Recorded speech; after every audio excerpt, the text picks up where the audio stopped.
Oh my gosh, we're on and we're running. Okay. Whew. Forgive me, friends. Sometimes I'm going to goof up a little bit with these blurps because honestly, I'm just not that sure how a lot of this stuff works. And sometimes I hit a button, I'm not quite ready. Well, we're on. Okay. Uh, I got some neat stuff. My wife, Sandy, as maybe some of you know, if you know me, you know Sandy, and well, that girl can really find some antiques. She's always at auctions, poking through garage sales, buying out, contents of garages and stuff, and yeah, she's always up to something.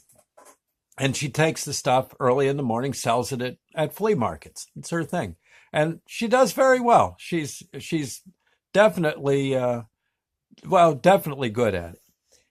Excellent. Well, I got some of the things. I helped her yesterday go get some stuff from an auction. And some of this stuff is from the auction, some is from others. But I thought it'd make an interesting blurb to show you, reminisce, walk down memory lane, shall we say. I do it with music, right, with my shows. And she does it with, antiques. This one's kind of neat. Look at this. Can you see it? Huh? Yeah. Don't pay no attention to that guy behind the big top, but yeah, you see, with the giant ball cap, it's a circus. It's a sheet of metal. Okay, you see, and on the back, it's all printed like tin. Tin toys were at one time. I don't know if they're very valuable now, but at one time they were considered the thing to get, and I can see why. Very good artwork on them. This was probably one part. Now Sandy has the other parts, or has some of them anyway. And you probably put this together or got your dad to do it, although most kids could do this themselves. There's these little tabs. You see, there's one or two of them there. Anyway, the tabs would fit into a slot. Here's one, I think, if I can just sit still. There. See them? Yeah, here and here and here. Right. And they would fit into what I imagine would have been a roof, probably a tin roof. I doubt it would have been plastic. It probably would have been a tin roof. And you would eventually form this big top. This thing uh, probably was about almost 3 foot in diameter when it was done. And I imagine the kid lucky enough to have this, probably in the middle, there were all these little figurines, animals, they probably made of plastic, and or maybe metal. And it was all different. Like there probably were trapeze artists. You could probably set up a high wire act, etc. And you had your own little make believe circus. I guess in total complete condition, it'd probably be worth a fortune. I think Sandy's just got the ring. Maybe she's got one or two of the toys that went in. I'm not sure. She didn't say, but cool, huh? Yeah. You want a neat toy? Something, when I was a kid, their toys weren't always considered safe. This one I'm going to show you, you could lose a finger. Oh my God, you could lose an ear if you got too close to this baby, listening to it and all. This is the motor from an erector set. An erector set. See it? Yeah. Here, I think I can. Yeah, erector set. I think it was the Gilbert Company used to make these. And these, this came with the medium grade set. You could buy a small erector set where you could maybe make, I don't know, maybe a railroad shack. Okay, you could, and then they would step up. That might be the number 1.5 erector set. That's the one for your 3-year-old kid brother. And then I don't know. There was the 5.5, the 6.5. For some reason, they're always and a half.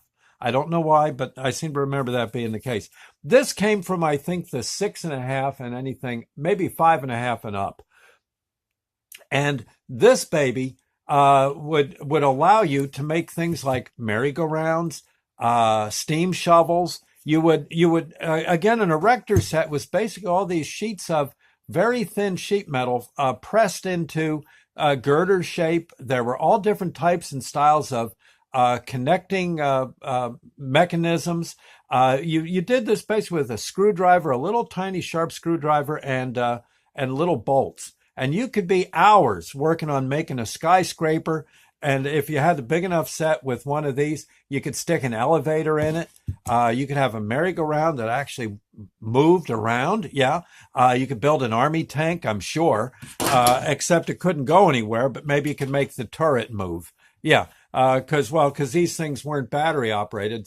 You hooked this right into the house current. You do this with wet hands, you learned a big lesson in electricity. Yeah, a very, very.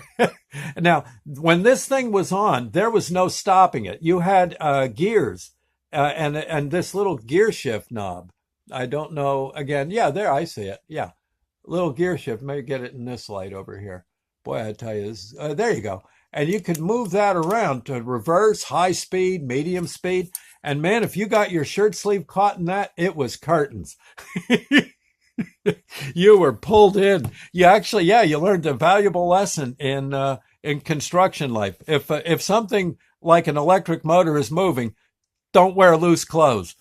I can still hear my father saying, "Why'd you wear your loose shirt with that? Yeah, you don't wear a shirt like this. You wear your T-shirt.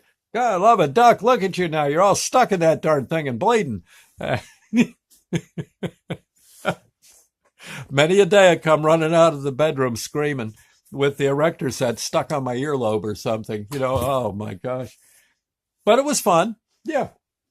What else we got? Oh, for the, here, she found this. This, mothers to be had lots of these. And mothers, once the kid was born, these were baby bottles. Yeah. You evidently made formula. There was, I don't think you used actual mother's milk for these. I think, yeah, you made formula and you put a little nipple on the top and there you go, hand it to Junior. Blah, blah, blah, blah. Yeah, there you go. And I guess they made them oval so that the little fella could hold them. And there were little markers here to show you how much this, I think 1 ounce, 2 ounce, 3 ounce, fill it up. That's, chug-a-lug, kind of neat. Yeah, she got a bunch of those the other day. They're kind of cool. Uh, this was a piece of high-tech equipment back in the, I'd say the 60s, maybe the 50s. This was something, nowadays you have cable, or cable, you have internet. It all comes in by way of satellite and stuff. Well, at one time you actually had to use antennas. Right. And usually the antenna would be attached to your chimney, the high point of your house. And you would, I know a lot of times when you're first setting up your chimney, your antenna, you'd have someone on the roof next to the chimney, hanging on for dear life. And someone, and maybe mom would be down in the living room with the TV on. And, you'd have to say dad would be, or one of the older kids would be turning the antenna, slowly rotating it while someone else hollered out the living room window to someone who's on the yard, "It looks good. Turn it a little more. There, just like that." And you'd have to relay it real quick. "No, turn it back." Okay. And you'd have to, you'd rotate the antenna. It was basically a pipe, usually I think an aluminum pipe with all sorts of other aluminum rods coming out of it. I guess somehow, depending on how the antenna was built, some were better than others. The more pipes sticking out of it, the better. And you'd say, "There you go. No, okay, that's good for New York. Now, what do we got for Philadelphia?" Like if you live between New York and Philly, you could probably latch onto the New York stations or the Philly stations, depending. "Okay, let me try channel 6. That's out of Philly." And you'd be, yeah,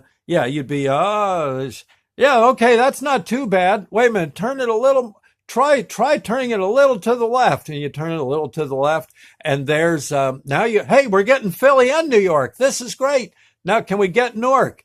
Channel 13, it was in Newark. Yeah, I think we got it. Okay, good. Hold it just like that. And then you'd wrap it all, you'd secure it with various locking mechanisms. Or you would have this device and you would attach your antenna to the roof, but there was a motor up there. A motor. And it would rotate, and you could say, "Okay, I don't like how Channel 4's coming in. We're watching Channel 4 for the next hour. The Dinah Shore show's on."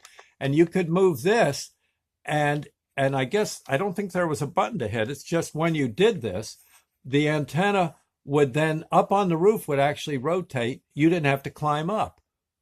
Hey, yeah. Or okay, now I want to watch the ball game on channel 11. Okay, and you turn it, and this would sit on top of your TV, and it would kind of let you know it's working. It'd hum, and if you were outside, you could see the antenna. The antenna would just go do do do do do do do do like that, and bingo. By the way, for whatever this cost, it was worth it. TV back then was pretty much free. In fact, it was free. You just picked it up on your antenna. I don't know. That was pretty cool. One more thing Sandy found. She got this at auction the other day. It's kind of hard to see. It's an army boot from World War One. She could only find one of them. That's all that was at the auction. I remember thinking, God, I hope the fellow didn't lose his other foot in the ensuing battles he must have been in. But this boot looks like it's been through everything. See it? It's got, yeah. I imagine one time this was all spit polished and sergeants looking at it, making sure they could see their face in it, and screaming at the guy if they couldn't. And now I guess probably got to take this home when the war was over, when he was discharged, and probably wore it for a long time on the farm. I'm hoping that we couldn't find the second boot and he came back okay. But again, a lot of people in World War One did lose limbs. It was well, and let's just hope. But it's kind of a neat little boot. Sandy, I think she almost doesn't want to sell this. It's very well made, and well, you figure it's darn near 100 years old, maybe a little older. Pretty cool, neat old boot. Heavy. Oh my gosh, I'd hate to have to walk 20 miles in that thing. And imagine sitting in the trenches. At least it did give you some protection. It looks like it was pretty watertight. One can only hope. Well, there you go. That's Sandy's Antique Shop. She takes these things to various flea markets and loves selling them. So, and I say I better run too. My gosh, getting kind of, yeah, look at that. Okay, yeah, we almost 12 minutes talking about these items. Every now and then when she comes back from an auction, I'll root through it and we'll talk. Yeah, we'll talk. Okay, till we meet again, friends, God bless and thank you. Bye now.